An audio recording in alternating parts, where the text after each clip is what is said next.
Stanley tried to sleep, not knowing when he'd get the chance again. He'd heard the showers and later the sounds of dinner. He heard the creaking of the rec room door. His fingers drummed against the side of the hole. He heard his own heartbeat. He took a drink from the canteen. He'd given Zero the water jars.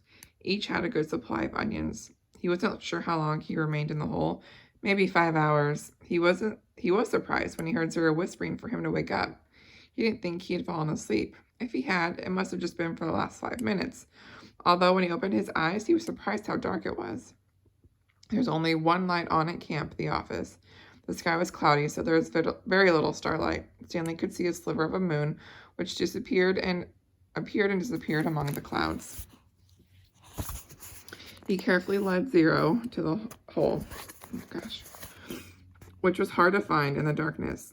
He stumbled over a small pile of dirt. "I think this is it," he whispered. "You think?" Zero asked. "This is it," said Stanley, sounding more certain than he really was. He climbed down. Zero handed him the shovel. Stanley stuck the shovel into the dirt at the bottom of the hole and stepped in the back of the blade. He felt it sink beneath his weight. He scooped up some dirt and tossed it off to the side. Then he brought the shovel back down. Zero watched for a while. "I'm going to go try refill the water jars," he said. Stanley took a deep breath and exhaled. "Be careful," he said, but then continued to dig. It was so dark he couldn't even see the end of the shovel. For all he knew, he could be digging up gold and diamonds instead of dirt. He brought each shovelful close to his face and tried to see if there's anything there before dumping it out of the hole. As he made the hole deeper, it became harder to lift the dirt up and out. It was 5 feet before he even started. He decided to use his efforts to make it wider instead. This made sense, he told himself. If Kate Barlow had buried a treasure chest, she probably wouldn't have been able to dig much deeper, so why should he? Of course, Kate Barlow probably had a whole gang of thieves helping her. "You want some breakfast?" Stanley jumped at the sound of Zero's voice. He hadn't heard him approach. Zero handed down a box of cereal. Stanley carefully poured some cereal into his mouth. He didn't want to use his dirty hands inside the box. He nearly gagged on the ultra-sweet taste. They were sugar-frosted flakes, and after eating nothing but onions for more than a week, he had trouble adjusting to the flavor. He washed them down with a swig of water. Zero took over the digging. Stanley sifted his fingers through the fresh piles of dirt in case he had missed anything. He wished he had a flashlight. A diamond no bigger than a pebble would be worth thousands of dollars. Yet there was no way he could see it. They finished the water that Zero had gotten from the spigot by the showers. Stanley said he'd go fill the jars again, but Zero insisted that he do it instead. "No offense, but you make too much noise when you walk. You're too big." Stanley returned to the hole. As the hole grew wider, parts of the surface kept caving in. They were running out of room. To make it much wider, they'd have to first put some of the surrounding dirt piles out of the way. He wondered how much time they had before the camp woke up. "How's it going?" Zero asked when he returned with the water. Stanley shrugged one shoulder. He brought the shovel down the side of the hole, shaving off a piece of the dirt wall. As he did so, he felt the shovel bounce off something hard. "What was that?" Zero asked. Stanley didn't know. He moved his shovel up and down the side of the hole. As the dirt chipped and flaked away, the hard object became more pronounced. It was sticking out of the side of the hole, about 1.5 feet from the bottom. He felt it with his hands. "What is it?" Zero asked. He could feel just a corner of it. Most of it was still buried.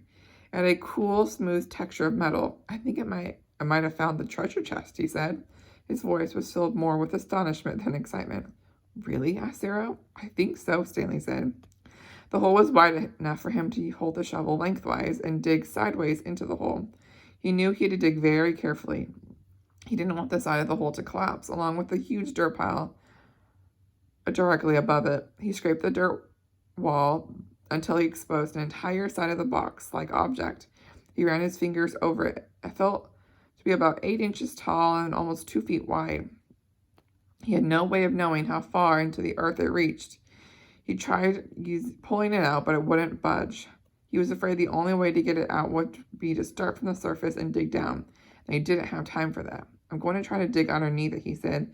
"Then maybe it will just fall out and slip out." "Go for it," said Stanley. Stanley jammed the shovel into the bottom edge of the hole and carefully began to dig a tunnel underneath the metal object. He hoped it didn't cave in. Occasionally he stopped, stooped down, and tried to feel the far end of the box. But even when the tunnel was as long as his arms, he still couldn't feel the other side. Once again, he tried pulling it out, but it was firmly in the ground. If he pulled too hard, he feared he'd cause a cave-in. He knew that when it was ready to pull out, he would have to do it quickly before the ground above it collapsed. As the tunnel grew deeper and wider and more precarious, Stanley was able to feel latches on one end of the box and then a leather handle. It wasn't really a box. I think it might be some kind of metal suitcase, he said to Zero. Can you try and pry it loose with a shovel, Zero suggested.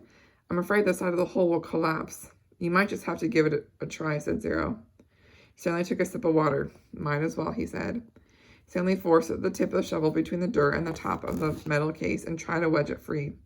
He wished he could see what he was doing. He worked the end of the shovel back and forth, up and down, until he felt the suitcase fall free. Then he felt the dirt compiling on top of it. But it wasn't a huge cave-in. He knelt down in the hole. He could tell that only a small portion of the earth had collapsed. He dug with his hands until he found the leather handle. Then he pulled out the suitcase out of the dirt. I got it, he exclaimed. It was heavy. He handed it up to Zero. Well, you did it, Zero said, taking it from him. We did it, said Stanley. He gathered his remaining strength and tried to pull himself out of the hole. Suddenly, a bright light was shining in his face. Thank you, said the warden. You boys have been a big help. The beam of the flashlight was directed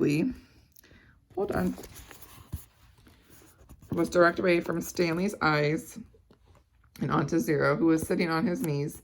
The suitcase was in his lap.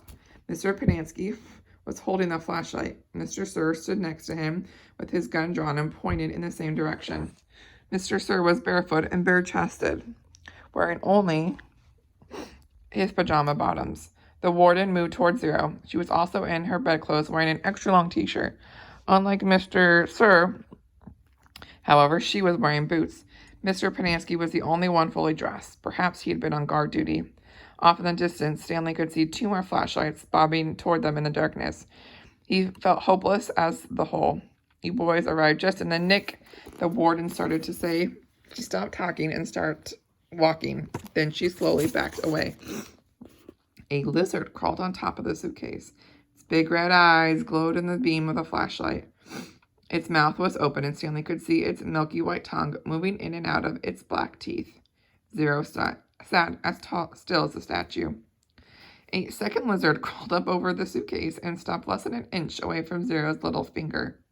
Stanley was afraid to look and afraid not to. He wondered if he should try to scramble out of the hole before the lizards turned on him, but he didn't want to cause a commotion. The second lizard crawled across Zero's fingers and halfway up his arm. It occurred to Stanley that the lizards were probably on the suitcase when he handed it to Zero. There's another one, gasped Mr. Padansky. He shined his flashlight on the box of Frosted Flakes, which lay on its side beside Stanley's hole. A lizard was crawling out of it. The light also illuminated Stanley's hole. He glanced downward and had to force himself to suppress a scream. He was standing in a lizard nest. He felt the scream explode inside of him. He could see 6 lizards. There were 3 on the ground, 2 on his left leg, and 1 on his right sneaker. He tried to remain still. Something was crawling up the back of his neck. 3 other counselors approached the area. Stanley heard one say, "What's going on?" and the other whisper, "Oh my gosh." "What do we do?" asked Mr. Padansky. "We wait," said the warden. "It won't be very long." "At least we'll have a body to give that woman," said Mr. Padansky. "She's going to ask a lot of questions," said Mr. Sir, "and this time she'll have the AG with her." "Let her ask her questions," said Warden. "Just as long as I have that suitcase, I don't care what happens. Do you know how long?" Her voice trailed off, then started up again. "When I was little, I'd watch my parents dig holes every weekend and holiday. When I got bigger, I had to dig too, even on Christmas." Stanley felt tiny claws dig into the side of his face as the lizard pulled himself upward pulled itself off his neck and up past his chin. "It won't be long now," the warden said.